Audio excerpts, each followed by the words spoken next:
Gracias. ¿Qué les parece si los que están en las últimas 1, 2, 3, 4, 5, 6, 7 bancas se vienen hasta donde está el hermano Manuel Rodríguez? De ahí para adelante.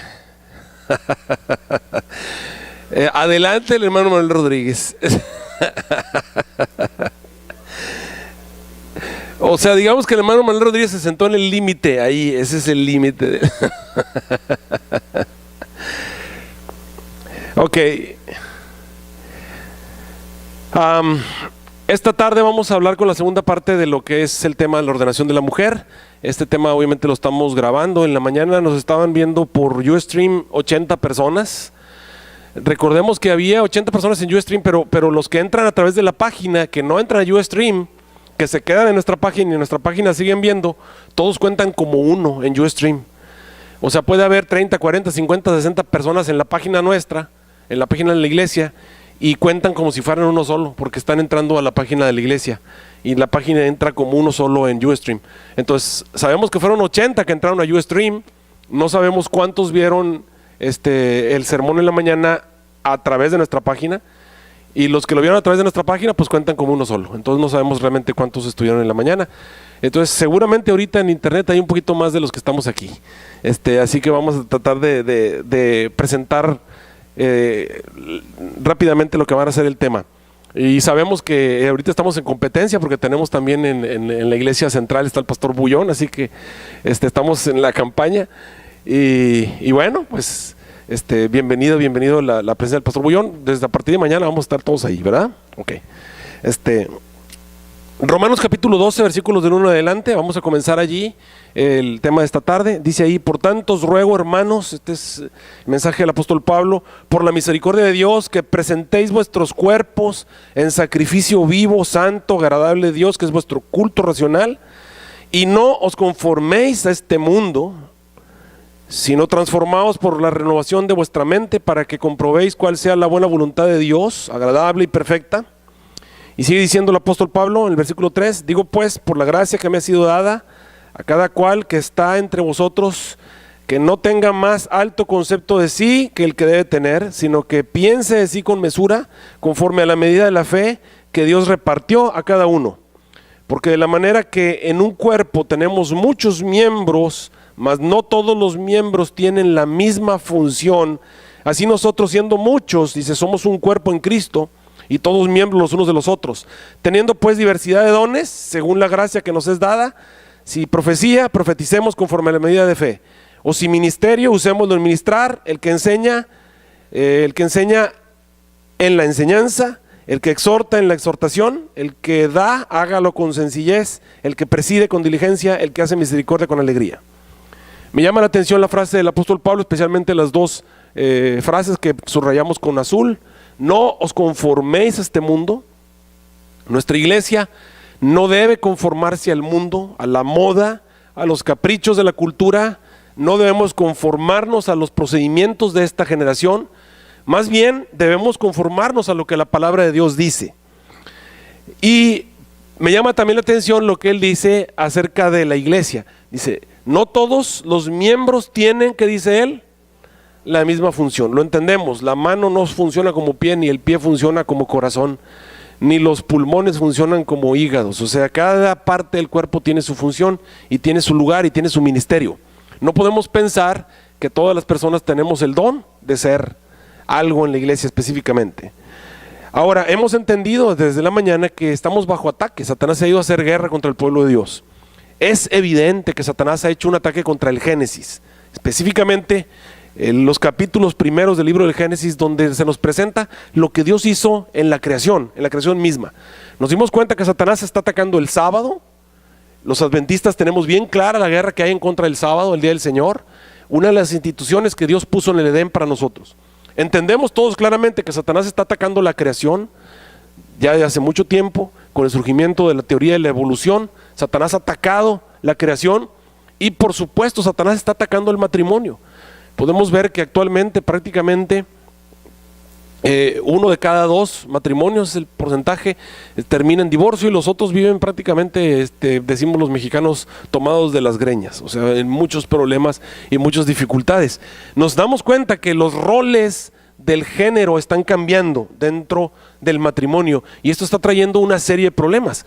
La Biblia ha establecido un rol claro a través del matrimonio. Sin embargo, no queremos adaptarnos a lo que la Biblia dice, queremos más bien adaptarnos a lo que la sociedad nos sugiere. Ahorita vamos a hablar un poquito acerca de dónde viene todo esto. La amenaza del divorcio se une también a la amenaza del homosexualismo. El homosexualismo es un ataque directo en contra de la familia. Estas cosas están atacando a las instituciones que Dios colocó en el Edén.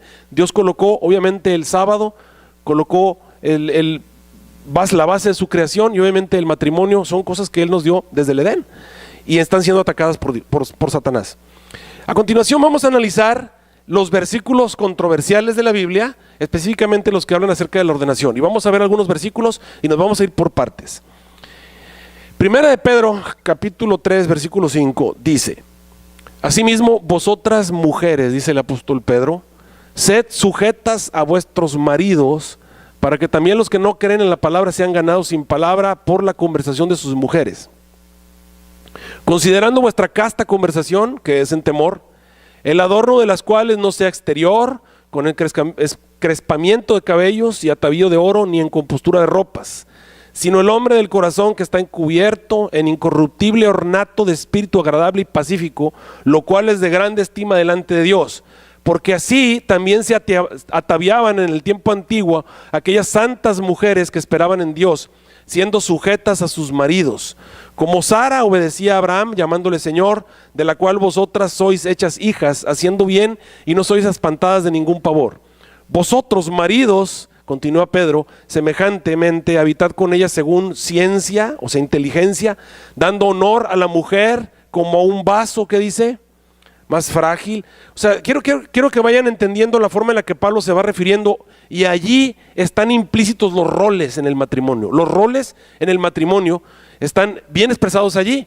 Cuando él empieza a hablar acerca de las mujeres, obviamente está hablando acerca de la forma en la que se visten, cómo deben de ser. Su corazón está encubierto en incorruptible ornato de espíritu agradable y pacífico. Y cuando viene hablando acerca de las mujeres, de los maridos que deben habitar con ellas según inteligencia, dando honor a la mujer como un vaso, ¿qué dice él? Más frágil. Esto sigue siendo todavía hoy una realidad. Miren, vamos a partir de un punto. Está lo que es una verdad absoluta y está lo que es una verdad, vamos a decirlo así, relativa. En este caso, que está sujeta a la cultura. Puede haber cambios sociales, cambios culturales.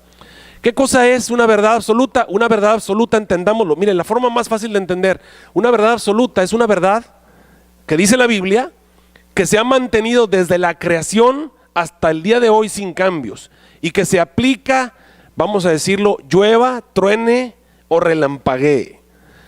Siempre se aplica en cualquier circunstancia, en cualquier época, en cualquier sociedad. No hay cambio alguno. Se aplica aquí, se aplica allá y se aplica en cualquier otro lugar. Eso es una verdad absoluta.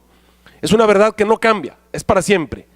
Una verdad relativa o un asunto que tiene que ver con cultura es algo cambiante. Ustedes lo van a encontrar que de pronto se aplica y después no se aplica. En cierto lugar se aplica, en otro lugar no se aplica. Eso es una verdad relativa. Es muy fácil identificarlo.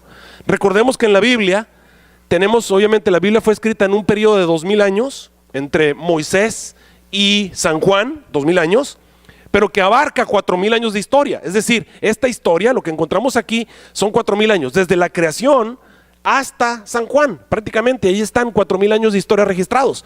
Y en esos 4000 años hay una serie de historias, hay una serie de acontecimientos, todos esos que tienen que ver con hijos de Dios, que nos describen cómo piensa Dios. O sea, aquí encontramos a través de las historias y a través de los ejemplos y a través de los versículos, los salmos, las alabanzas, las profecías, encontramos expresada la voluntad de Dios.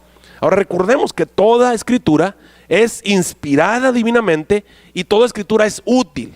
O sea, es útil, aun cuando ya no se aplique totalmente, porque no es una verdad absoluta, sino una verdad relativa y está sujeta a la cultura. Y alguien puede decir, pastor, eso era cultura. Y a lo mejor está en lo correcto. Aún eso es útil para nosotros y tiene una enseñanza. De ahí se puede rescatar el principio, y ese principio sí va a ser universal y se va a aplicar siempre.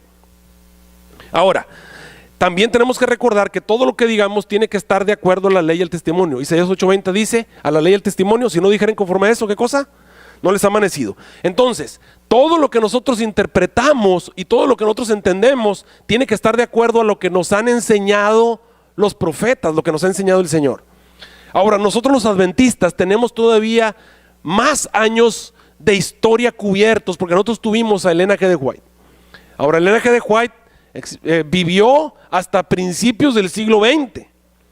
Y ella obviamente también recibió visiones y también expresa la voluntad de Dios. Y ella prácticamente cubre los otros 2000 años que no habíamos cubierto. Y de esa manera nosotros tenemos 6000 años de historia. Ahora, algunos queremos que cubra lo que viene en el siglo XX a finales y el siglo XXI, que es prácticamente lo que está ocurriendo ahora. Pero prácticamente podemos decir, bueno, ya fueron 6000 años cubiertos en la historia. Creo que es suficiente para saber qué es lo que Dios piensa al respecto de cualquier tema. Así que veamos lo que dice aquí. Para empezar nos dice acerca de las mujeres, dice, vosotros maridos semejantemente habitad con ellas según inteligencia, dando honor a la mujer como un vaso, ¿qué dice él? Más frágil. ¿Sigue siendo la mujer un vaso más frágil? ¿O es el hombre el que debe ser el vaso más frágil? No, sigue siendo todavía. Entonces esto no podemos decir que esté sujeto a la cultura. Sigamos leyendo. Dice, y como herederas juntamente de la gracia de la vida, para que vuestras oraciones no sean impedidas. Y finalmente dice él, sed todos. Noten cómo Pedro habla primero a los hombres, luego habla a las mujeres y luego habla a todos en conjunto. Dice, finalmente sean todos de un ¿qué? Compasivos, amándoos fraternalmente, misericordiosos, amigables, no volviendo mal por mal, ni maldición por maldición, sino antes por el contrario, bendiciendo, sabiendo que vosotros sois llamados para que poseáis bendición en herencia. Entonces vienen las mujeres, y vienen especialmente aquellos que abogan por la liberación femenina, y dicen, es que ya no es tiempo de que la mujer esté sujeta a su marido. ¿Por qué? Porque la cultura ha cambiado. Pero eso es precisamente el consejo bíblico. El consejo bíblico es que la mujer debe estar sujeta ¿a quién? A vuestros maridos. Y alguien me dirá, bueno, ¿y eso cambió? ¿Eso desde cuándo quedó establecido? ¿Después de la caída? No, eso está desde el Edén. Por lo tanto podemos decir, eso fue en el Edén, eso fue, incluso él presenta a Sara, estamos hablando de los tiempos de Abraham, y fue en todas las épocas. Entonces podemos decir que eso es una verdad absoluta, porque se ha mantenido sin cambio. Eso no ha variado, es algo que está allí. Ahora vamos a 1 Timoteo, capítulo 2, versículos del 8 al 15, y vamos a ver lo que dice allí. Recuerden, la forma más fácil de identificar, de distinguir entre algo que es cultural y algo que es absoluto, una verdad absoluta, una verdad relativa, una verdad absoluta. La verdad absoluta se mantiene siempre, independientemente del tiempo, independientemente del lugar, independientemente de la sociedad, siempre es igual, siempre es igual, siempre es igual. Eso es una verdad absoluta. Una verdad relativa es algo que en algún momento se aplicó, en otro momento no se aplicó, en algún momento alguien lo hizo, en algún momento otra persona lo hizo. En la Biblia podemos encontrar esos ejemplos y eso nos demuestra que esto tiene que ver con sociedad o tiene que ver con cultura. Vamos a ver, esa es la manera más fácil de hacerlo. Hay otras pruebas, pero esa es la más sencilla. Vamos a 1 Timoteo 2, 8 al 15, dice ahí, quiero pues que los hombres oren, ¿qué dice ahí? En todo lugar, levantando manos limpias, sin ira ni contienda. Me encuentro de pronto un grupo de pastores de otras denominaciones que me dicen, cuando el hombre ora, debe levantar las manos. Y me sacan ese versículo. Me dicen ahí, cuando el hombre ora, debe levantar las manos, porque Pablo le dijo a Timoteo que los hombres oren en todo lugar, levantando manos limpias, sin ira ni contienda. Ahora les hago una pregunta. ¿Eso es una verdad absoluta? ¿Siempre tenemos que levantar las manos cuando oramos? Evidentemente no. ¿Hubo alguna época en la Biblia donde algunas personas oraron y no tenían levantadas las manos? Sí, muchas veces. Entonces podemos decir que eso es algo relativo. No se puede aplicar como una verdad absoluta. Sigamos leyendo todo lo que dice ahí. Asimismo, también a las mujeres, ataviándose en hábito, ¿qué cosa? Honesto. El hábito va a cambiar. El vestido va a cambiar. Obviamente el vestido que se vestía en la época después de la caída, ¿cómo se vistieron Adán y Eva? Ni siquiera traían un vestido, traían una túnica hecha de ¿qué? Hecha de pieles. Así que obviamente el vestido de ellos fue variando, el vestido va a modificarse. Lo que no se va a modificar es la recomendación. La recomendación es que debe ser ¿cómo? Honesto, con vergüenza y modestia, no con cabellos encrespados, u oro, o perlas, o vestidos costosos, sino de buenas obras, como conviene a mujeres que profesan piedad. La mujer, dice él, aprenda ¿en qué? En silencio con toda sujeción. Y aquí es donde algunos dicen, es que todo eso es cultural. Ahora pensemos, ¿siempre la mujer estuvo en silencio?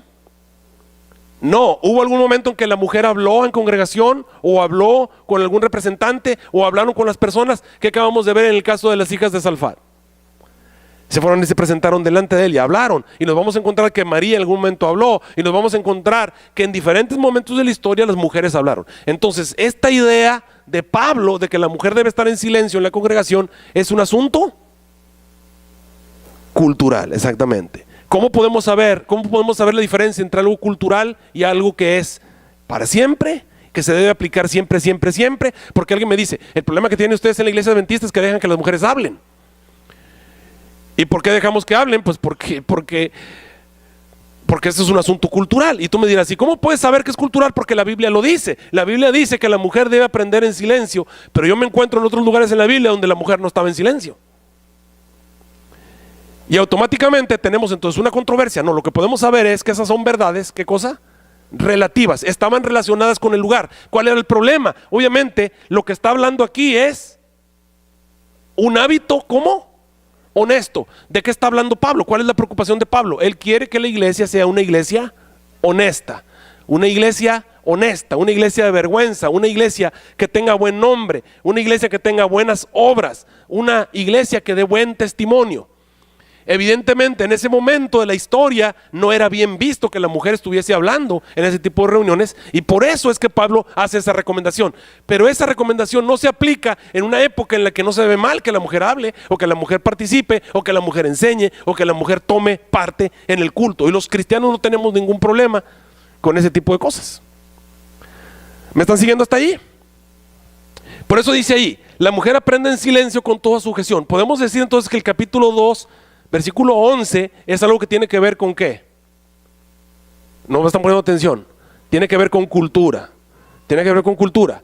Ahora, toda escritura es inspirada divinamente y es útil. Aún ese versículo es útil. Lo que me muestra es el deseo de Pablo de que la mujer coopere con la iglesia haciendo ¿qué cosa?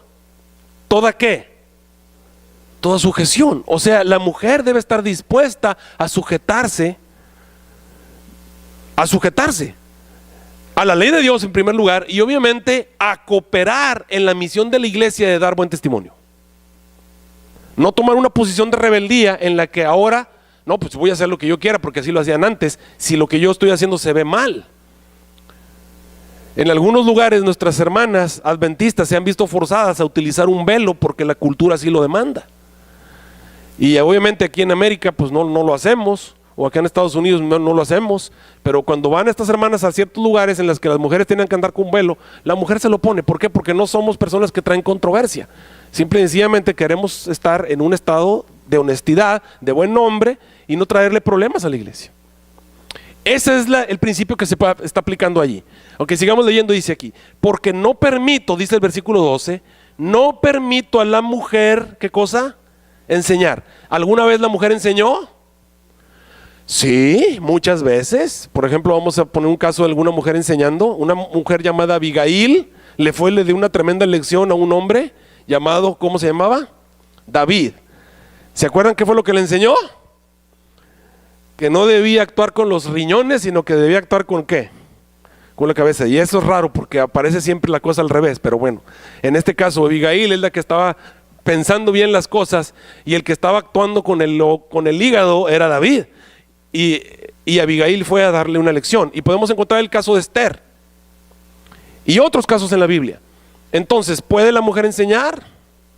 Sí, obviamente. Se van a encontrar ustedes a una profetisa llamada Débora, que enseñaba o doctrinaba o predicaba debajo de una palmera. Eso es lo que prácticamente ella hacía. Entonces, esto es algo que tiene que ver ¿con qué? Con una sociedad. Por eso dice ahí, no permito a la mujer enseñar. ¿Por qué dice eso Pablo? Porque en su tiempo eso era algo no bien visto, pero es lo que está presentando. No permito a la mujer enseñar, ni tomar, ¿qué dice él?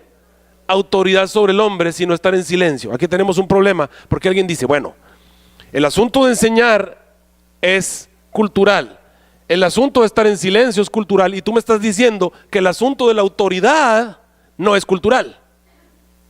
¿Y por qué les puedo decir que no es cultural? Porque ¿desde dónde viene ese asunto de la autoridad?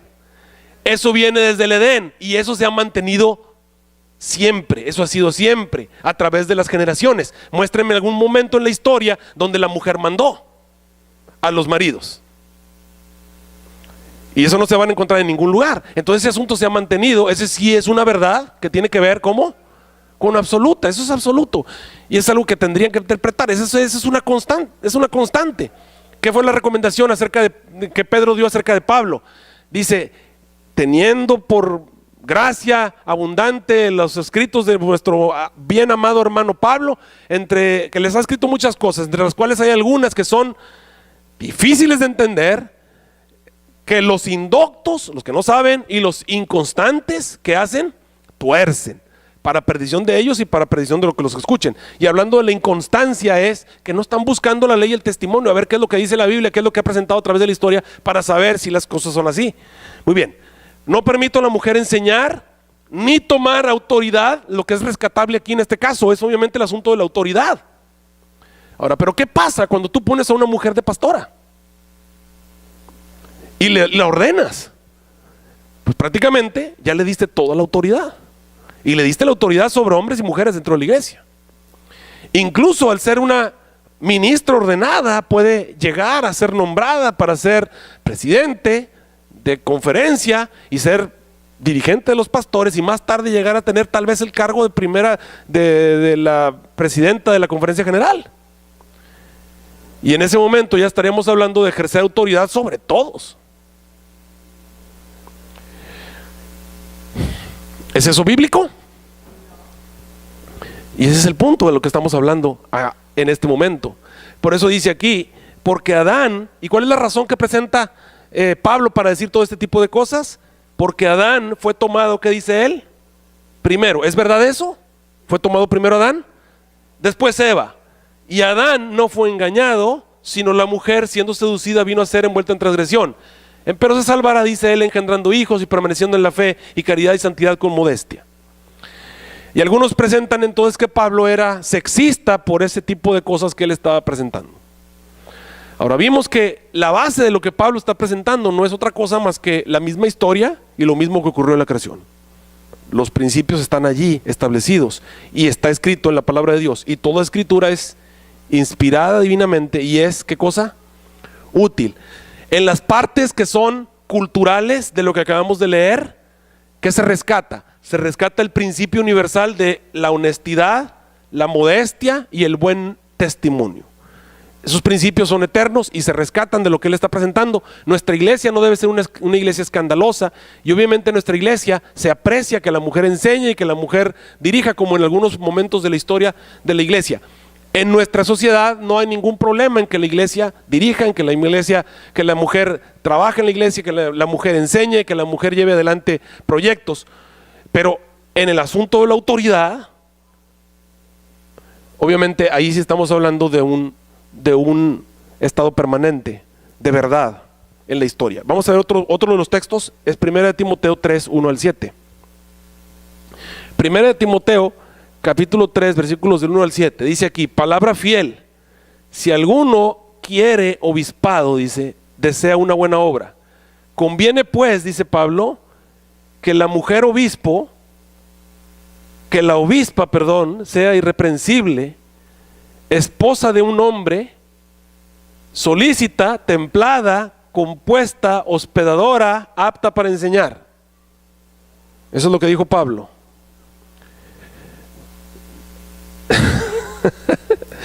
Es evidente que en la mente de Pablo no es una mujer que tiene que ser el obispo, sino ¿quién? Un hombre. Y eso va constante con lo que él dice: no permito que la mujer tome autoridad sobre el hombre. No permito que la mujer tome autoridad sobre el hombre. Como ustedes pueden ver, la mujer no encaja en la descripción que Pablo da del obispo, no encaja. Ahora entendamos que la palabra obispado se aplica tanto al anciano como al pastor de la iglesia. Por eso es que tenemos una disociación en el momento en que la iglesia sí ordenamos ancianas, pero no ordenamos pastores. No se puede. Yo creo que lo que tenemos que hacer como iglesia, si queremos ser consistentes, es dar marcha atrás y volver a retomar el paso de que la mujer no puede ser anciana ordenada. Pero bueno, seguimos adelante, porque eso no es bíblico. Simple y sencillamente dice que conviene pues que el obispo sea irreprensible, marido de una mujer, solícito, templado, compuesto, hospedador, apto para enseñar. Y entonces me topo con ciertos defensores del asunto y me dicen, bueno, si nos vamos a hacer así literales de que tiene que ser hombre, también dice ahí que tiene que ser marido. Y ustedes en la iglesia tienen obispos o ancianos que no son casados.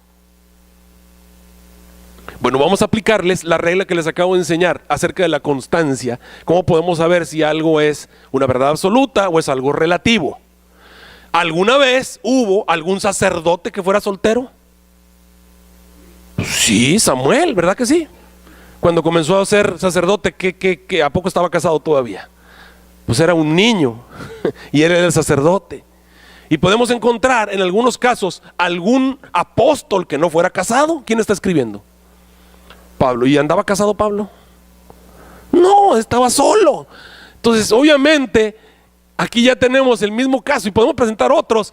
Ya estamos hablando de que esto no es una ley absoluta, no es una regla absoluta, eso es un asunto que puede ir variando. Lo que sí estamos viendo es que los obispos y los ancianos siempre han sido hombres.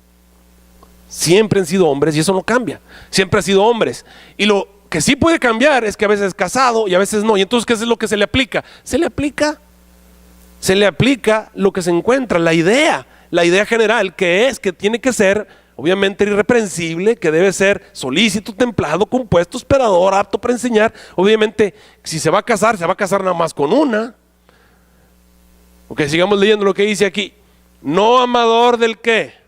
Del vino, no heridor, no codicioso de torpes ganancias, sino moderado, no litigioso, ajeno de la avaricia, que gobierne bien su casa, que tenga a sus hijos en sujeción con toda honestidad, porque entonces alguno dirá, bueno, pues todo tiene que tener hijos.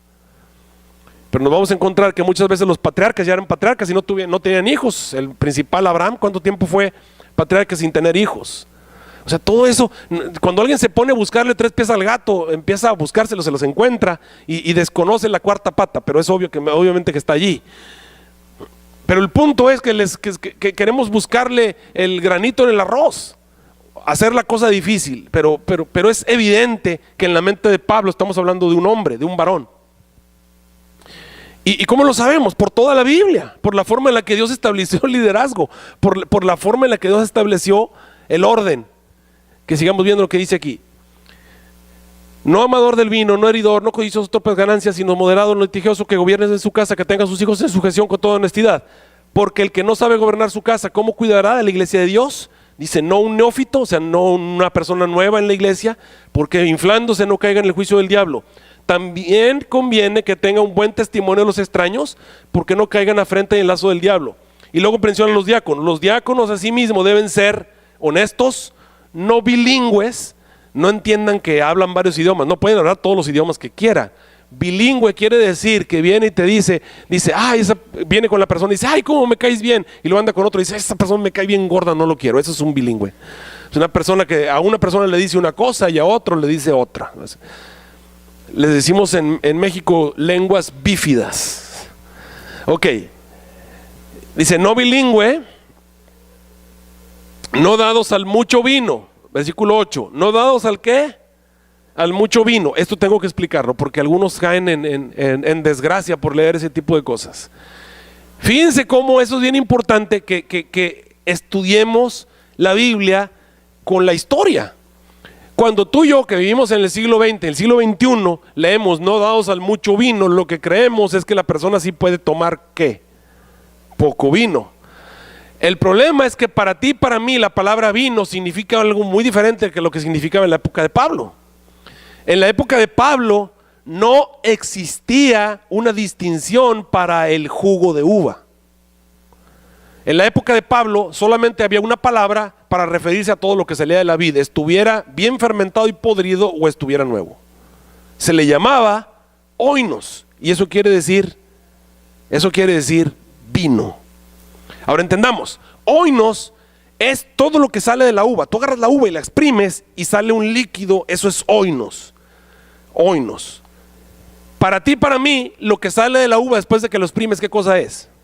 Es jugo de uva. Para Pablo era oinos, era vino. Era vino. Por eso le llamaban vino nuevo. ¿Cuál era el vino nuevo? El vino que recién lo acababan de exprimir y estaba allí, todavía no estaba fermentado. El vino viejo o el oinos viejo era el que ya tenía mucho tiempo y ya estaba fermentado. ¿Ok? Eso es lo que está diciendo. Ahora, ¿qué es lo que está diciendo Pablo? No dados al mucho ese jugo de uva o ese fruto de la vid. ¿Por qué? Porque cuando tú tomas jugo de uva puro, yo se los digo por experiencia, cuando tú tomas jugo de uva puro tomado, a mí me pasó cuando tomé jugo de uva de Parras de la Fuente, me llevaban unos litros así, regresé de jugar fútbol, andaba todo así acalorado, y fui y saqué del refrigerador unos litros de jugo de uva, estaba soltero, era puro jugo de uva, no estaba fermentado, y me tomé un litro, y luego agarré otro, y como estaba bien rico le seguí, hasta que ya estaba bien empanzonado, y al rato empecé a sentirme mareado. Le hablé al médico, al doctor ahí en la iglesia, le dije, me siento así. Entonces me empecé a describir la situación. Me dijo, pastor, ¿está borracho? ¿Está borracho? Y le dije, ¿cómo? Pues sí. Le dije, ¿qué tomó? Le dije, pues tomé jugo de uva. Es jugo de uva, no tiene alcohol. Le dice, sí, pero ¿cuánto tomó? Entonces, ¿qué fue lo que pasó? Se fermentó. Y se convierte en alcohol en tu estómago. Entonces ya tienes alcohol en la sangre. Y pues estaba borracho. Entonces por eso dice, no dados al mucho vino. Lo que está diciendo en realidad Pablo es que no sean dados al alcohol. O sea, que no tomen hasta alcoholizarse. Que no lleguen al estado de estar bajo los efectos del alcohol. Por eso ahí, no dados al mucho vino, no amadores de torpes ganancias, que tengan el ministerio de la fe con limpia conciencia, y estos también sean probados, así ministren si fueren sin crimen. Las mujeres asimismo honestas, ¿qué más? No detractoras, templadas, fieles en todo. Noten, y puse el versículo 11 porque me es claro que Pablo no habló de ellas en ninguno de estos grupos, ¿o sí? ¿Verdad que no? ¿Qué caso tendría si las mujeres ya están incluidas en el obispado, incluirlas atrás y decir las mujeres deben ser así? Es obvio que en la mente de Pablo el primer grupo ni el segundo está incluyendo ¿a quién? A las mujeres. Entonces entra con las mujeres. De hecho, continúa, vamos a ver en la carta a Tito capítulo 1, versículo 5 en adelante. Dice, por esta causa dejé Creta, dice Pablo, para que corrigieses lo que falta y pusieses ancianos por las villas, así como yo te mandé. Y entonces vuelve a describir, el que fuere sin crimen, marido de una mujer, que tenga hijos fieles, que no estén acusados de disolución o contumaces, porque es menester que el obispo sea sin crimen, como dispensador de Dios, no soberbio, no iracundo, no amador del vino, no heridor, no codicioso de torpes ganancias, sino hospedador, amador de lo bueno, templado, justo, santo, continente, retenedor de la fiel palabra, que es conforme a la doctrina, para que también pueda exhortar con sana doctrina y convencer a los que contradijeren. Ahora, el capítulo 1 termina con ese versículo, pero continúa inmediatamente y Pablo sigue hablando el mismo consejo. O sea, lo que estoy diciendo es que aquí Pablo trae a todo este grupo en un paquete. El capítulo 2 continúa después del versículo 9 diciendo que los viejos, o sea, nota que ya cambiamos de los ancianos de iglesia, ahora pasamos a otros tipos de ancianos. Pero me gusta que hayan puesto en esta versión viejos, porque ya te hizo una aclaración entre ancianos y a los otros ancianos. Aquí ya les llamó los ancianos de edad. ¿Ok? Quiero que notes que es el mismo texto. Tito 1 termina en el versículo 9. Inmediatamente la división de capítulos le hicimos nosotros. Ellos eran una sola carta. ¿Me están siguiendo? Termina el capítulo 1 en el versículo 9. Inmediatamente él sigue diciendo que los viejos sean, ¿qué? templados, graves, prudentes, sanos en la fe, en la caridad, en la paciencia. Y luego te dice, las viejas, no las ancianas de iglesia, sino las ancianas de edad. O sea, le puse la palabra viejas, no me conviene porque hace diferencia entre el cargo, que algunos pueden decir ancianas, había ancianas. No, eran viejas de edad, de vejez. ¿Ok? Asimismo, se distingan en un porte santo, no calumniadoras, ya se imaginarán, no dadas al mucho vino, ya vimos que es lo mismo, maestras de ¿qué? De honestidad, que enseñen a las mujeres jóvenes a calumniar a su marido y a manejarlos. No, que enseñen a las mujeres jóvenes a ser ¿qué? Prudentes, a que le pongan, a que manipulen a sus maridos, no, a que amen a sus maridos, a que amen a sus hijos, a ser templadas, castas, que tengan cuidado de la casa, buenas, sujetas a sus maridos, porque la palabra de Dios no sea blasfemada. Exhorta asimismo a los mancebos que sean comedidos, etcétera, etcétera, etcétera, y sigue mencionando. Quiero que vayan notando que Pablo va tomando personas, grupos de la iglesia para darles ¿qué cosa? Para darles consejo. Y una vez más, Pablo no tiene en cuenta a las ancianas de la iglesia ni a las mujeres dentro del paquete de los ancianos. Los ancianos son hombres con ciertas características. Los diáconos son hombres con ciertas características. Las mujeres tienen otra función y va presentando qué es lo que ellas tienen que hacer y cómo deben comportarse. ¿Me están siguiendo hasta aquí? Ahora vamos a 1 Corintios capítulo 11, que fue lo que leímos en la mañana. Vamos a abrir nuestras Biblias y ese sí lo vamos a leer porque estaba bastante largo para que cupiera todo en el PowerPoint. Pero vamos a verlo en la Biblia. 1 Corintios capítulo 11. Versículos del 3 en adelante. En este versículo una vez más va a haber cosas que tienen que ver con cultura y otras que tienen que ver con verdades eternas. ¿Cómo podemos saber cuando una verdad es absoluta y una verdad es relativa? La forma más sencilla, ¿cuál es? Cuando lo que Pablo menciona se ha aplicado siempre desde la creación, eso es una verdad absoluta. Y cuando lo que Pablo menciona se ha aplicado en un momento, en otro momento no se ha aplicado, en otro momento se aplica, entonces podemos saber que eso es una ¿qué? Es una verdad relativa. Vamos a ver lo que dice el versículo 3 en adelante. Mas quiero que sepáis, dice Pablo, que Cristo es la cabeza de todo varón. ¿Eso es una verdad absoluta o es relativo? Eso es absoluto. Y el varón es la cabeza de la mujer. Eso es una verdad absoluta. Si eso fue desde la creación. Seguimos adelante. Y Dios es la cabeza de Cristo. ¿Es verdad eso? ¿O Jesús y Cristo es lo mismo? Son iguales. Esto es una verdad absoluta, ya lo estudiamos. Jesús se sujetó, ¿verdad que sí? Se sujetó. Entonces es una verdad absoluta. Nota que Pablo ya empezó a hablar de lo mismo que estuvimos hablando en la mañana, el mismo orden que Dios estableció. Del mismo orden. Dios, luego Cristo, y luego Cristo es la cabeza del hombre, y el hombre es la cabeza de la mujer. Sigamos leyendo.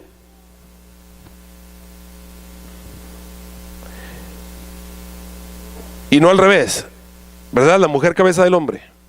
Ok, seguimos adelante. Dice el versículo 4. Todo varón que ora o profetiza cubierta la cabeza frente a su cabeza. Ahora les hago una pregunta. ¿Siempre los hombres cubrían su cabeza o se descubrían su cabeza? En los tiempos de Jesús, ¿usaban algo para cubrirse la cabeza o no los hombres? Sí. Entonces esto que está mencionando aquí Pablo, ¿qué cosa es? Es relativo. En algún momento los hombres se cubrían, en otro momento los hombres no se cubrían. ¿Qué fue lo que hizo Elías cuando Dios se presentó en la cueva? Se cubrió, ¿verdad? Entonces estamos viendo que esto es una verdad, ¿qué cosa? Relativa. En los tiempos de Pablo, y es un periodo muy corto en la historia, en el tiempo de Pablo era mal visto que el hombre hiciera eso. Es obvio que eso es lo que le está mencionando allí. Sigamos leyendo. Todo varón que ora o profetiza cubierta su cabeza frente a su cabeza. Pero toda mujer que ora o profetiza no cubierta su cabeza, afrenta su cabeza, porque lo mismo es que si se rayese o se cortara el cabello. A ver, porque si la mujer no se cubre, gracias hermana, si la mujer no se cubre, trasquílese también. Y si es deshonesto a la mujer trasquilarse o raparse, cúbrase. A ver, una vez más, en la historia de las mujeres, por ejemplo, Eva, ¿traía algún tipo de velo Eva?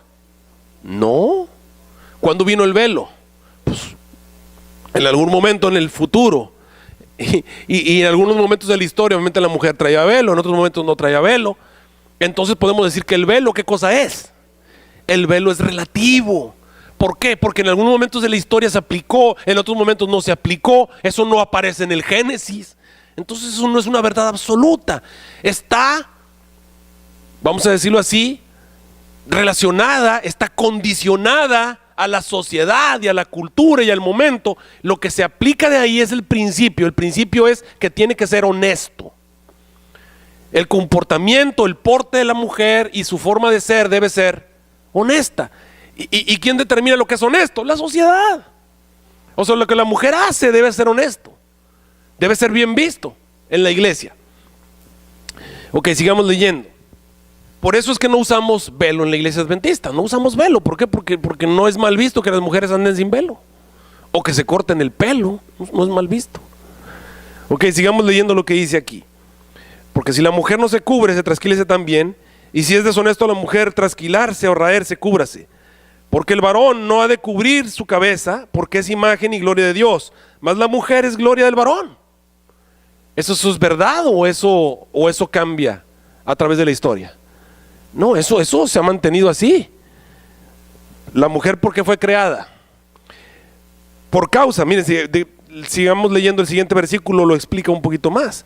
Porque el varón no es de la mujer, sino la mujer del varón, versículo 9, porque tampoco el varón fue creado por causa de la mujer, sino la mujer por causa de ¿quién? Del varón. ¿Eso realmente fue así? Versículo 10, por lo cual la mujer debe tener autoridad sobre su cabeza por causa de los ángeles. Cuando nosotros decimos que esto es cultural, estamos diciendo que toda una parte de la Biblia tiene que ver con cultura, lo cual no es así. Ya les expliqué la forma en la que podemos identificar, la forma más sencilla de identificar lo que es relativo de lo que es absoluto. Lo que es absoluto es algo que ha sido un patrón que se ha aplicado siempre, siempre, siempre, siempre, siempre. Lo que es relativo es algo que en algún momento se aplicó, en otro momento no, en otro momento sí, en alguna circunstancia se aplicó, en otro momento no. Entonces eso tiene que ver con las circunstancias. Y eso es una forma muy fácil y muy sencilla de identificarlo. Hay otras cosas que se pueden hacer. Pero bueno, aquí estamos aplicando un principio hermenéutico. Esto que está diciendo Pablo tiene que ver con la creación misma, con el orden que Dios estableció. Dios puso primero al hombre, después puso a la mujer. No creó Dios al hombre por causa de la mujer, sino al revés. Creó a la mujer por causa del hombre. Y luego él dice, y por eso la mujer debe tener autoridad sobre su cabeza.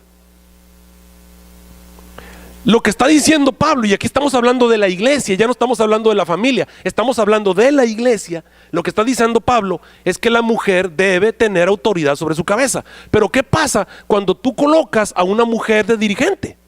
Si la pones de pastora, si la pones de dirigente de la conferencia y si la pones de presidente de la conferencia general, ¿qué autoridad va a tener sobre su cabeza?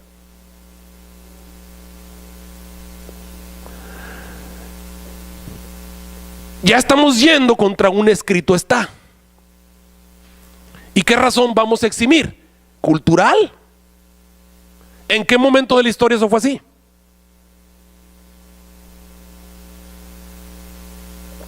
Porque alguien puede decir, eso es cultura.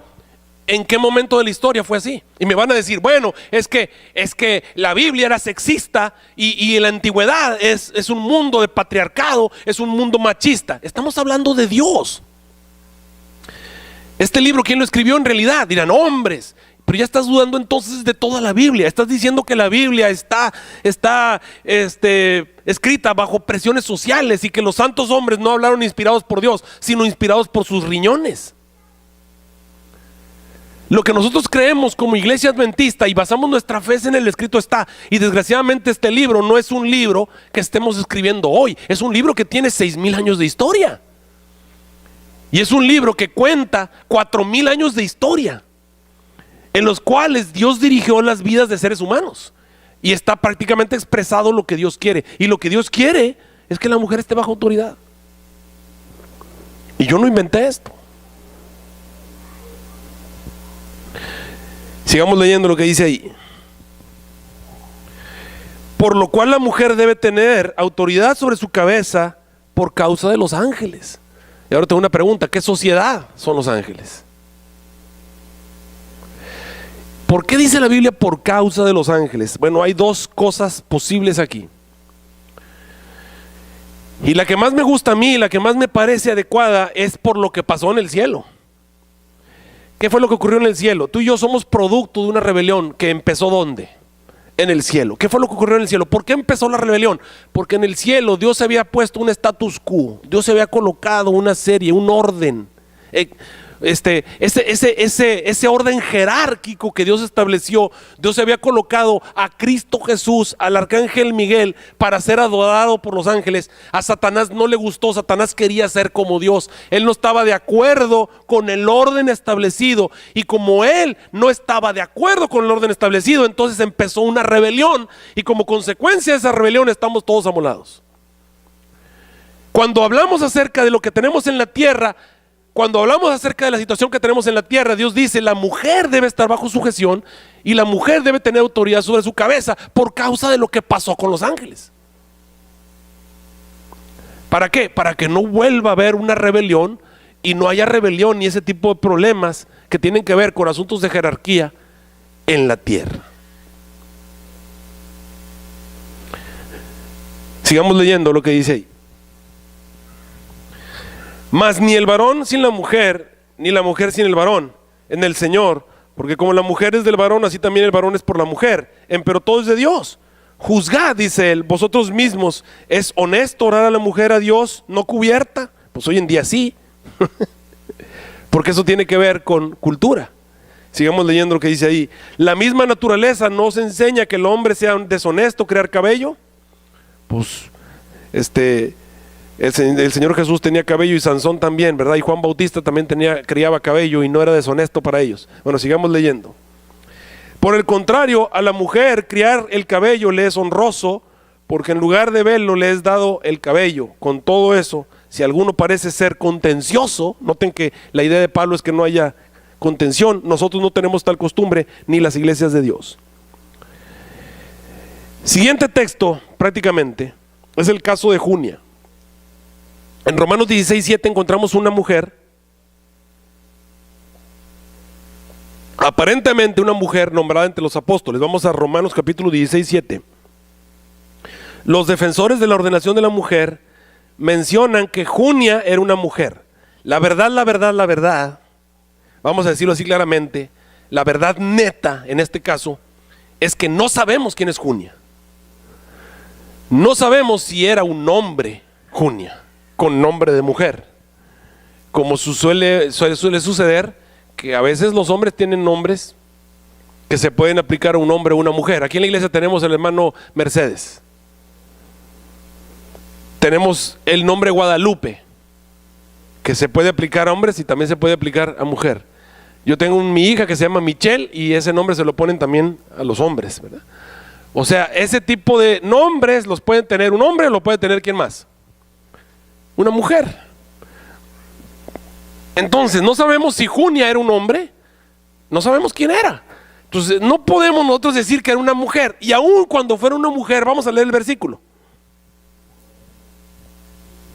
O sea, el asunto es tratar de colocar a una mujer allí, lo cual no existe. Dice Romanos 16:7.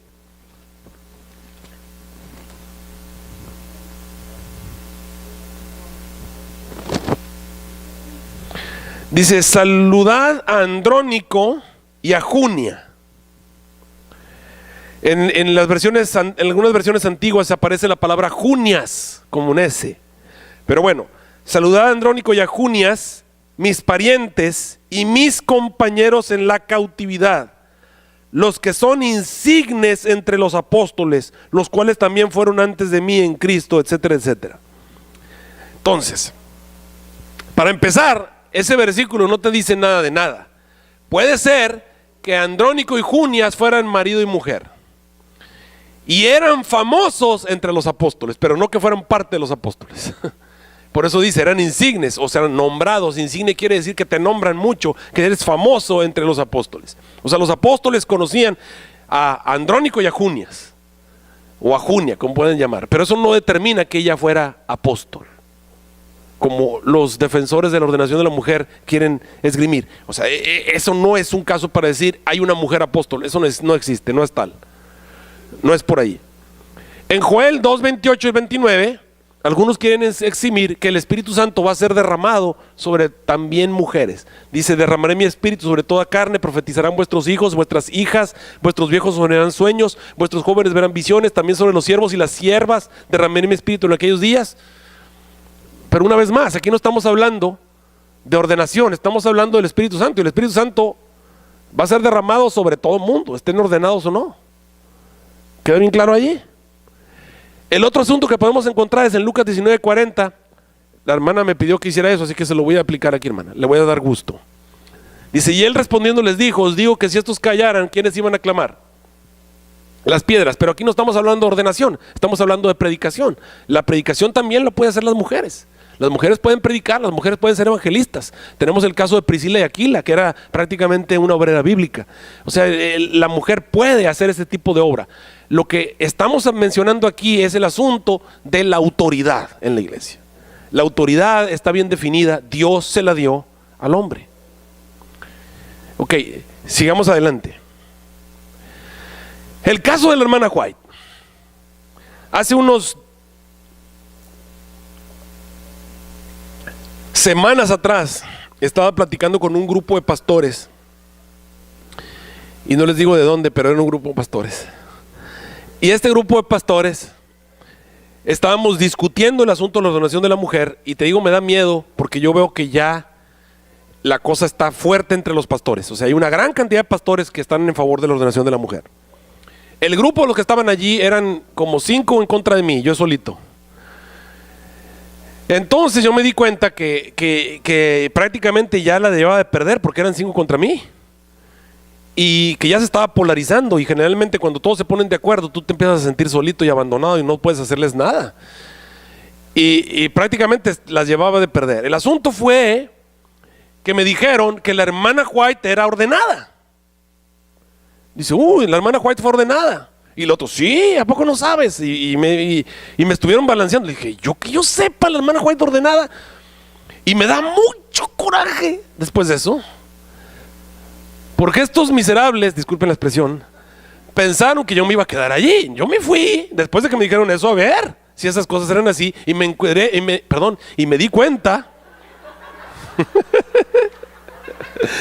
Y me enteré, me enteré que es una mentirototototota. ¿Y sabes qué es lo que da más coraje? Que utilicen esa mentira para ganarte una discusión. O sea, para ganarte una discusión están dispuestos a decir un falso testimonio hasta ese lugar. O sea, es gente que ya no le importa si van a estar de acuerdo a lo que Dios pide, a la voluntad de Dios, para llevar adelante un asunto que tiene que ver más con política que otra cosa. Es una agenda que no tiene que ver ni con Dios. Y están dispuestos a traerte y que te la tragues, una mentira acerca de la hermana White. Que la hermana White fue ordenada. Entonces me fui a investigar todo lo que pude y me encontré que la hermana White no fue ordenada. Mira, vamos a ver, el caso de la hermana White es un poquito raro. Vamos a explicar.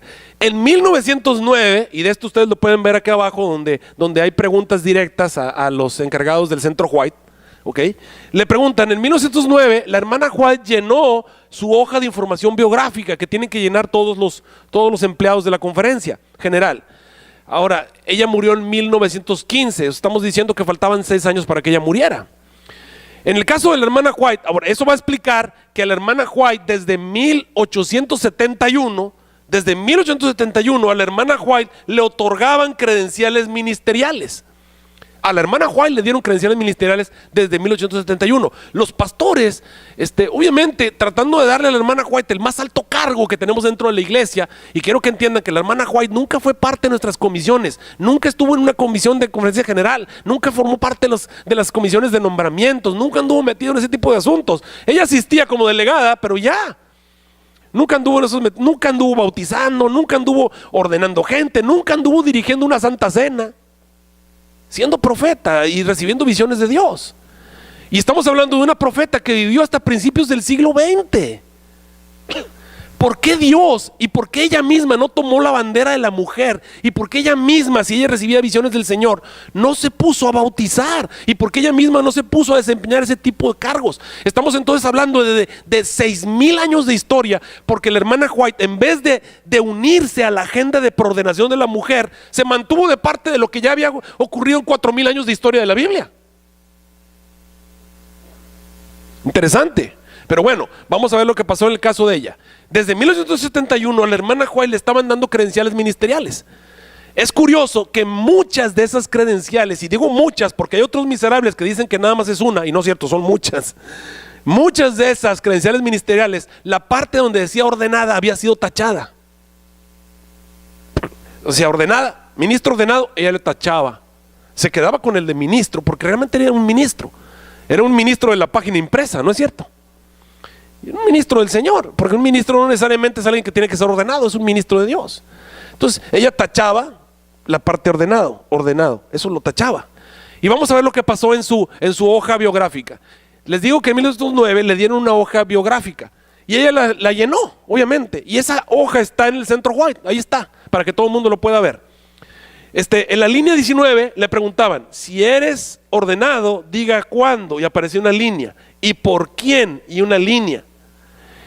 Y en la hoja de la hermana White, llenada por ella misma, o llena por ella misma, aparece una X. Diga si es ordenado, X. ¿Por quién? X. Y entonces los promotores de la ordenación dicen: es que la hermana White fue ordenada por Dios. Por eso puso X, no es su nombre. Pero luego, si seguimos leyendo, nos vamos a la línea 26. En la línea 26 dice: si se volvió a casar, diga cuándo. Línea. ¿Y con quién? Línea. ¿Y qué creen que puso la hermana White ahí? X. Entonces, ¿qué quiere decir la X? La X quiere decir: no aplica para mí. Eso es lo que quiere decir. Entonces, la hermana White colocó X donde no aplicaba para su persona. Dice aquí: si es ordenada, diga cuándo, no aplica para mí. ¿Y por quién? No aplica para mí. ¿Por qué? Pues porque no soy ordenada. Dice aquí: si se volvió a casar, diga cuándo, no aplica para mí porque no me volví a casar. ¿Y con quién? Tampoco aplica para mí. Quedó entonces respondida: ¿era la hermana White ordenada? No, no era. Ahora, alguien dirá: bueno, pero es que no hubo la oportunidad. Déjenme informarles que en la conferencia general de 1881 se llevó la propuesta de ordenar mujeres al ministerio. Y no pasó. Y la hermana White no dijo ni pío. Estaba viva, pleno apogeo de la hermana White. Se lleva el asunto y la hermana White guarda silencio. Y yo creo que el silencio, ¿qué cosa es? El silencio es elocuencia. Así de simple. Así que podemos pensar entonces que la hermana White estaba simple y sencillamente contenta con su papel. Ahora veamos algunas de las cosas que ella explica. Ella escribe en El Hogar Cristiano, página 100: a Eva se le habló de la tristeza y los dolores que sufriría, y el Señor le dijo: a tu marido será tu deseo, él se enseñoreará de ti. En la creación Dios le había hecho igual a Adán. Si hubiese permanecido obediente a Dios, en concordancia con su gran ley de amor, siempre hubiera estado en mutua armonía. Pero el pecado había traído discordia y ahora la unión y la armonía podían mantenerse solo mediante la sumisión del uno al otro. La armonía podía mantenerse solo mediante la sumisión ¿de qué? Del uno al otro. Eva había sido la primera en pecar, había caído en tentación por haberse separado de su compañero, contrariando las instrucciones divinas. Adán pecó a sus instancias y ahora ella fue puesta en sujeción a su marido. Si los principios prescritos por la ley de Dios hubiesen sido apreciados por la humanidad caída, esta sentencia, aunque era consecuencia del pecado, hubiera resultado en bendición para ellos. Pero el abuso por parte del hombre de la supremacía que se le dio, a menudo ha hecho muy amarga la suerte de la mujer y ha convertido su vida en una carga. Esa es una verdad. Los cristianos, queridos hermanos, no podemos hacer la vida de las mujeres una carga. Debemos recordar que la mujer fue creada para mandar igual que nosotros. Fue creada para gobernar. Fue creada para gobernar. Y fue creada para ser una ayuda del hombre. Para eso fue creada. Desgraciadamente el pecado ha hecho que los hombres dominen a la mujer en términos de hasta qué se va a poner y hasta qué va a comer y dónde va a vivir y qué va a hacer y qué no va a hacer. Eso es prácticamente la cosa. Y ahí estamos hablando de un dominio que Dios no le dio al hombre.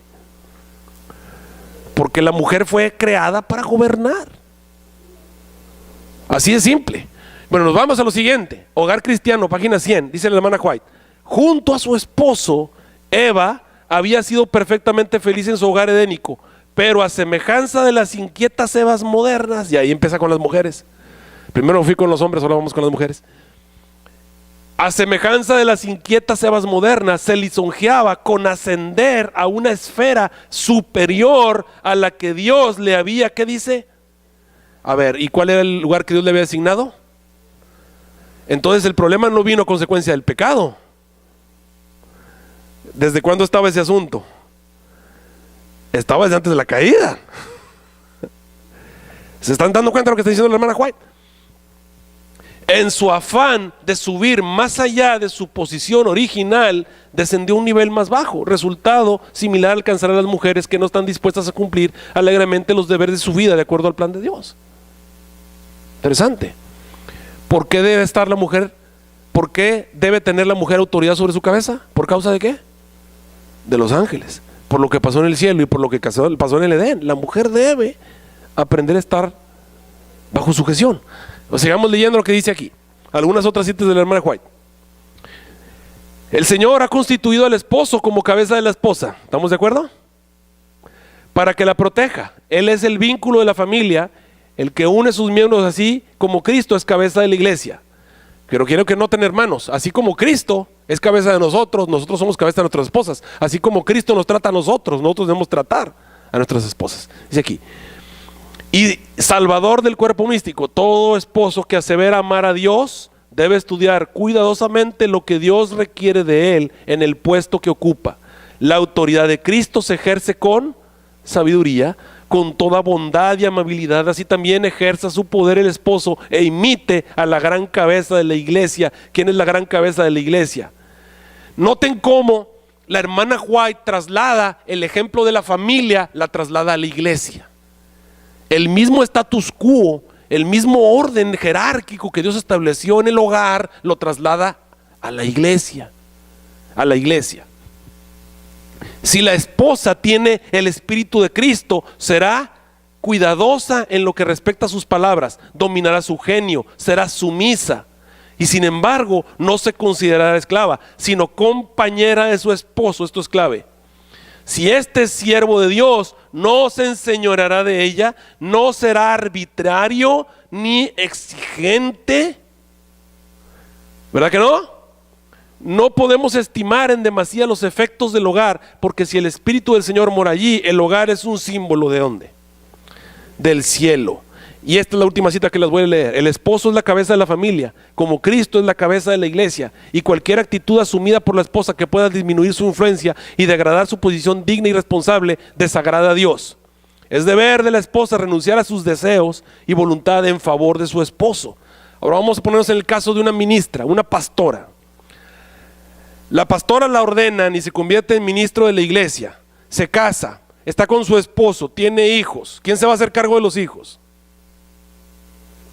Y llega el momento de cambiar a otra iglesia y la tienen que mover de Quín, la tienen que mover a San Antonio o al Valle. La traen aquí a la Jordán para ser pastora. O sea, a la pastora ordenada, ya estoy siendo muy literal, ¿verdad? A la pastora ordenada que tenemos, la traen aquí de pastora. ¿Qué va a hacer el esposo? El esposo está trabajando. ¿Qué tiene que hacer? pues tiene que dejar el trabajo y seguir ¿a quién? A la pastora. ¿Qué les parece el rol? Eso está trastornado. Eso está fuera de. Dice aquí, es deber de la esposa renunciar a sus deseos y voluntad en favor de su esposo. Ambos deben saber renunciar a sus gustos, pero la palabra de Dios da preferencia al criterio de quién. ¿Qué dijo ella? ¿La palabra de quién? ¿Le da preferencia a quién? Al criterio del esposo, pero resulta que no, ella no tiene autoridad, no está bajo autoridad. Y la esposa no perderá dignidad al ceder así a aquel a quien ella eligió por consejero y protector. El esposo debe mantener su posición en la familia con toda mansedumbre, y sin embargo, ¿con qué? ¿De dónde viene todo este asunto? Este asunto viene de la sociedad, viene de un plan satánico. Déjame decirte una verdad, estimados hermanos.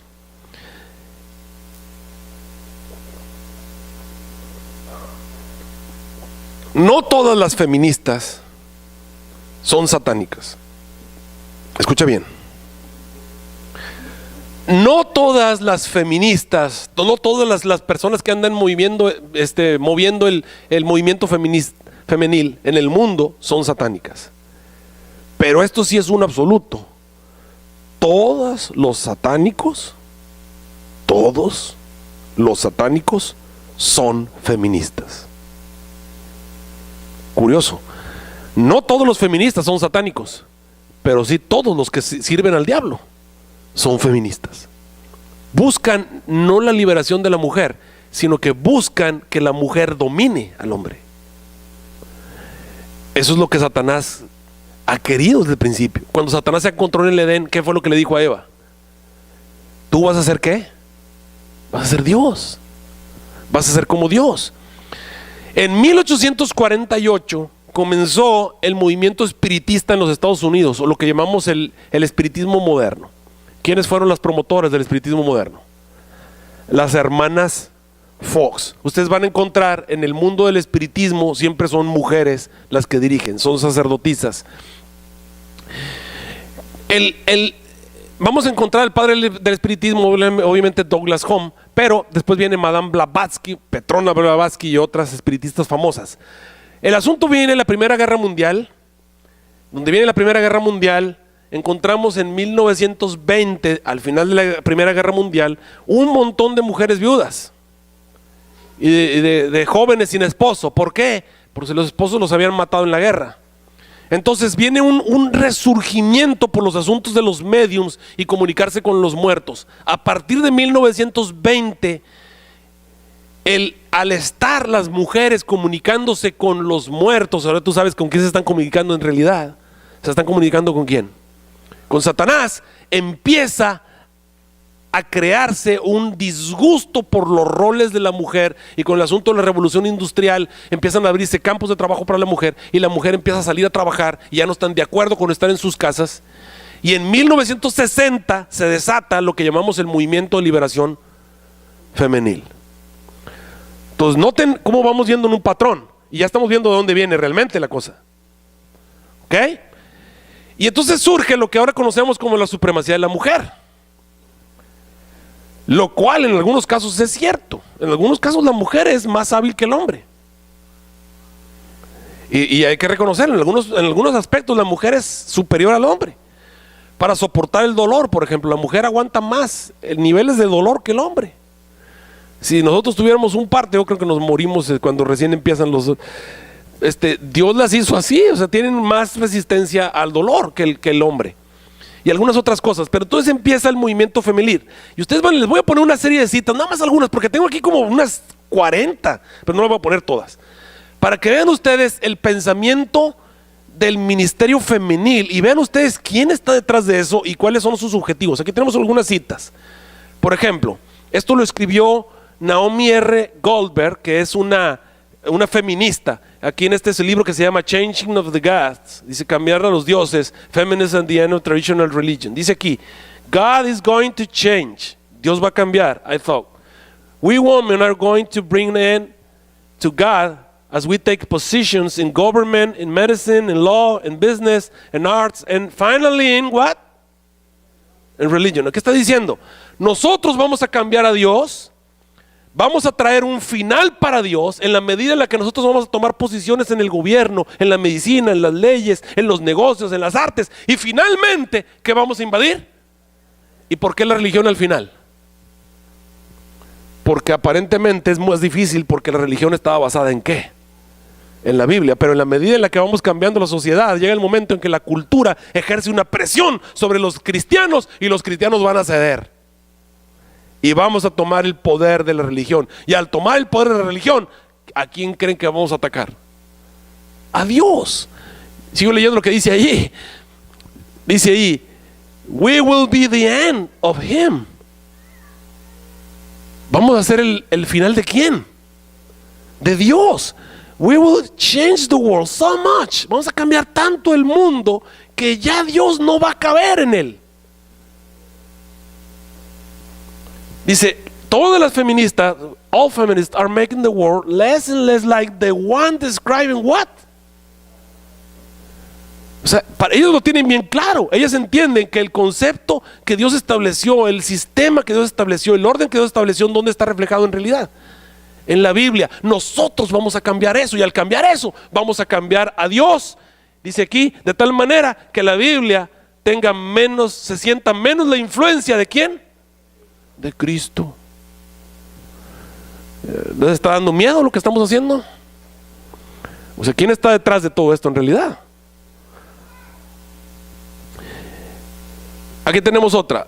Esta fue escrita por Mary Cassian, el Evangelio Feminista. Dice aquí, initially feminists react with the scorn to the goddess and goddess worship. Dice, al principio las feministas reaccionamos contra la idea de adorar una estatua de una mujer. Dice, ¿por qué te vas a dar cuenta que realmente no estamos adorando a todo ese tipo de cosas, sino que en esencia, vamos a poner aquí en essence, worship o qué? Adorarse a una misma es realmente, esas diosas no es más que un símbolo del reconocimiento de la legitimidad de adorarse a uno mismo. Interesante, ¿no? Ese es el punto, es ser Dios. ¿Cuál fue la tentación de Eva? Ser Dios. ¿Y qué es lo que quieren? Ser Dios. Mira, aquí tenemos aquí, Feminist theology must create a new textual base, a new canon. Feminist theology cannot be done from the existing base of the Christian Bible. Dice, nosotros no podemos tener el canon que tiene la Biblia, nosotros tenemos que tener otro canon diferente. Dice, if the society had been reversed and the Palestine had been a matriarchy, o sea, si la sociedad en vez de haber sido un patriarcado hubiese sido un matriarcado en vez de un patriarcado, seguramente, dice, Dios habría enviado a su hija. ¿Qué les parecen las feministas del mundo? Y si les presentara lo que dicen de los hombres, se van a dar cuenta que las feministas realmente no quieren ser iguales a los hombres. Lo que las feministas quieren es destruir al hombre.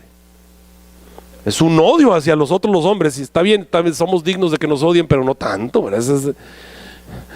Esos niveles de odio están impresionantes. Ustedes agarren la que quieran y algunas están simple y sencillamente que no pueden encontrar. Mira, aquí tenemos esta, dice, I want to see, a ver, déjame enseñárselo aquí. I want to see a man, ¿qué dice aquí?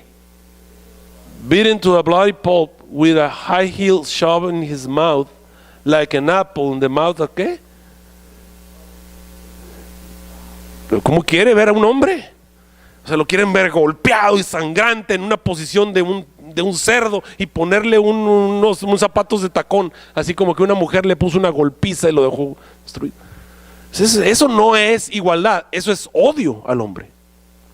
Eso es odio. Y todo lo que ustedes van a leer, hay unas cosas impresionantes que uno dice, wow. O sea, simple y sencillamente.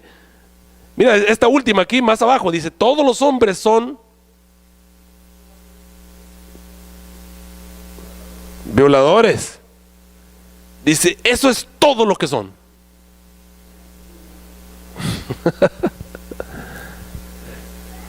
Y van a encontrar otras más terribles, ¿no? Prácticamente. Hay unas muy duras, finalmente. Vámonos a las últimas dos, para que vean nomás las últimas dos. Vamos a ver especialmente la amarilla. Dice, marriage has existed for the benefit of ¿quién? El matrimonio ha existido para beneficio del hombre. And has been legally sanctioned method for control over women. Dice, y este es un método que ha sido sancionado para controlar a las mujeres. My society has sold us an idea of marriage. Dice, la sociedad controlada por los hombres nos ha vendido la idea del matrimonio. Now we know is the institution that has failed us and we must work to destroy it. ¿Están tratando de destruir qué cosa? El matrimonio. Dice, the end of the institution of the marriage is necessary condition for the liberation of woman. Dice, el final de la institución del matrimonio es necesario para que la mujer realmente se libere. Therefore, it's important for us to encourage women to leave their husbands and not to live individually with men. ¿Ok? Eso es lo que es realmente el feminismo. Y algunas mujeres me dirán, ah caray, pues estas no están hablando por mí. ¿De dónde viene todo este deseo de la mujer de llegar a dirigir la iglesia? Cuando ustedes ven que las primeras ancianas nombradas, porque el otro día platicando con uno de estos pastores que están en proordenación de la mujer, dicen, es que en algunos lugares es necesario ordenar mujeres porque no hay hombres.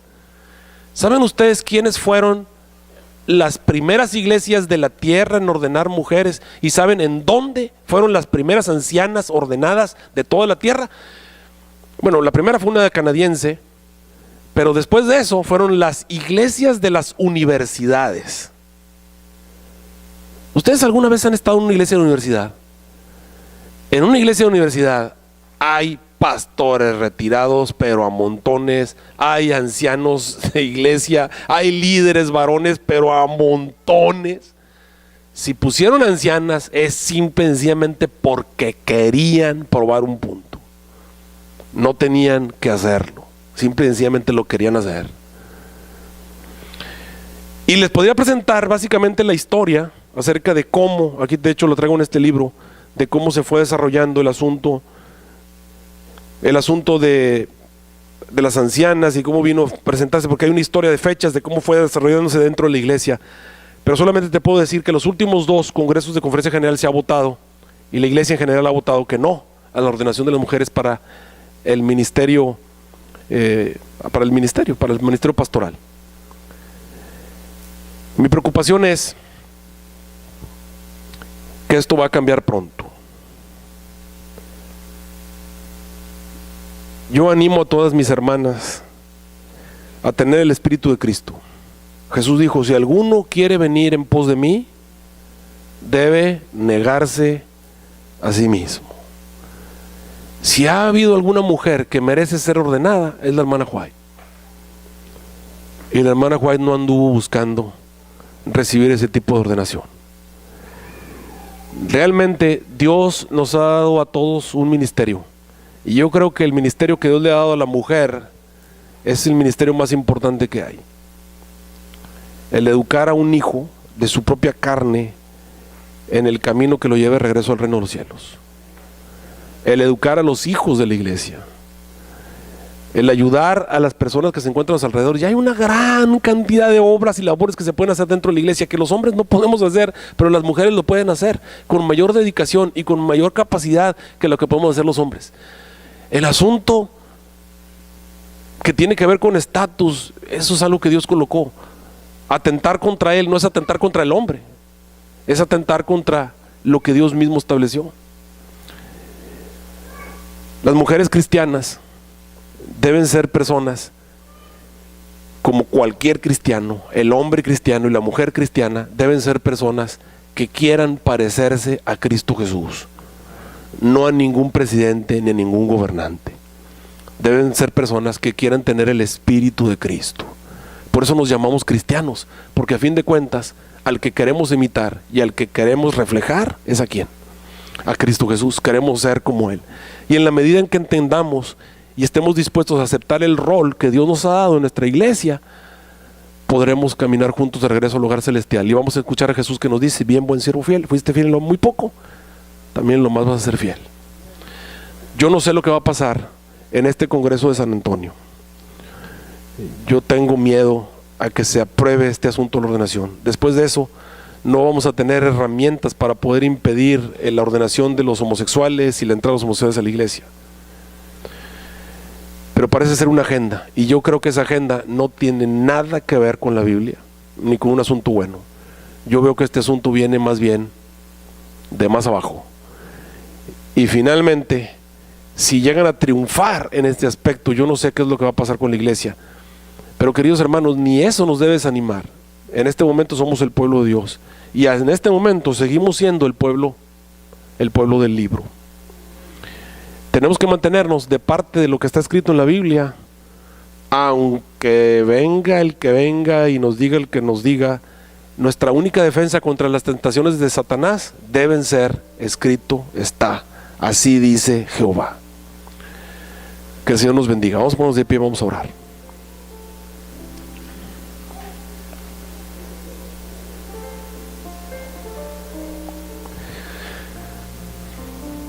Nuestro Dios y nuestro Padre Celestial, te agradecemos porque hasta aquí nos has ayudado. Queremos poner a tu iglesia, la iglesia a la que pertenecemos, en tus manos. Vientos, tormentas, lluvias, amenazas están delante de nosotros. Y no hay en nosotros ningún poder para poder calmar la tempestad. Pero así como tú lo hiciste ese día, clamaste en medio de la noche, dijiste: calla, enmudece. Tú puedes calmar cualquier tormenta, calmar cualquier amenaza. Ahora, Señor, no podemos ver más que un futuro triste, un futuro desolador, pero también te podemos ver a ti, y podemos ver a tu iglesia triunfante. Por eso te pedimos, Señor, que obres un milagro, que una vez más tomes el control del barco en el cual estamos navegando, que una vez más dirijas las mentes de aquellos que tienen que ser dirigidas, que, Señor, tú lleves a ese concilio a los delegados asignados por ti, y que sea la sabiduría del cielo la que dirija los votos de cada uno de ellos, de tal manera, Señor, que podamos mantenernos de parte de lo que está escrito, para que tu iglesia no pase vergüenzas, para que tu iglesia no sufra debilidad, para que tu iglesia se mantenga firme hasta el día en que tú vengas para llevarnos a vivir contigo. Bendice a los hogares, bendice a nuestras hermanas en la iglesia, a todas aquellas a las cuales les has dado un ministerio, a todas aquellas a las cuales les has dado un llamado. Úsalas con poder para terminar tu obra. Te lo suplico en el nombre de Cristo Jesús. Amén.